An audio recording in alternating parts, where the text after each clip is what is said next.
महात्मा गौतम बुद्ध के श्रावस्ती में प्रवचन चल रहे थे।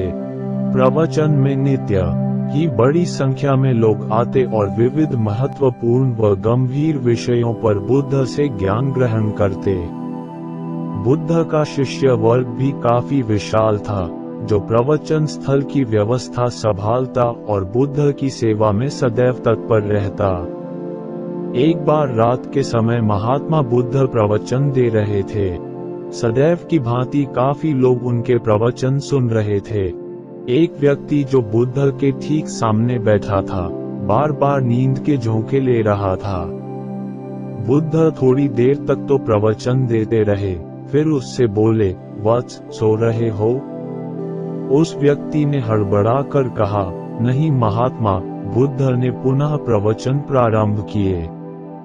वो व्यक्ति फिर ऊँघने लगा। महात्मा ने फिर वही प्रश्न दोहराया और उसने फिर अचकचाकर नहीं महात्मा कहा।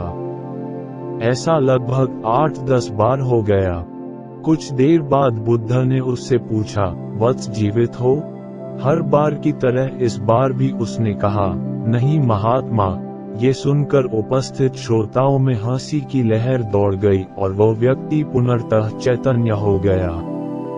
तब बुद्ध गंभीर होकर बोले, वत्स, निद्रा में तुम्हारे मुख से सही उत्तर निकल ही गया।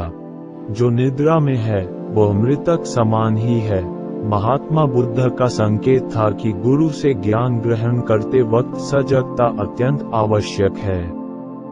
गाफिल रहने की स्थिति में ज्ञान की प्राप्ति पूर्ण नहीं होती और अधूरा ज्ञान सदैव खतरनाक साबित होता है। फिर महात्मा बुद्ध के पास 3 युवक आए। वे उनके साथ कुछ दिन रहना चाहते थे। बुद्ध ने प्रश्न किया कि तुम यहाँ क्यों आए हो? पहले ने कहा, बस रहने आया हूँ। बुद्ध बोले कि रहने में तो कोई परेशानी नहीं है।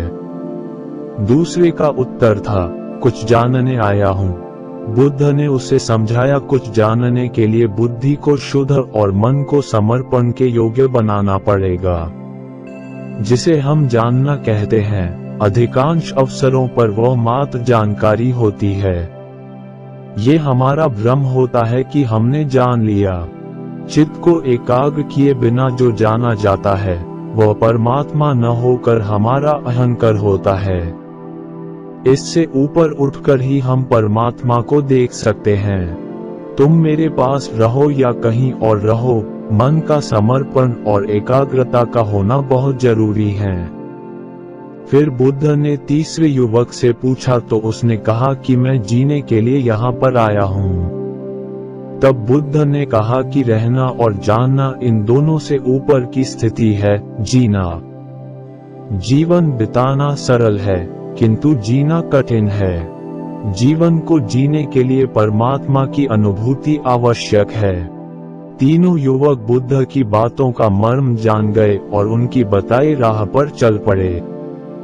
वस्तुतः स्वयं को परमात्मा का अंश मानकर प्रत्येक कर्म को उन्हें समर्पित करना ही सही अर्थों में जीवन को सही जीना होगा।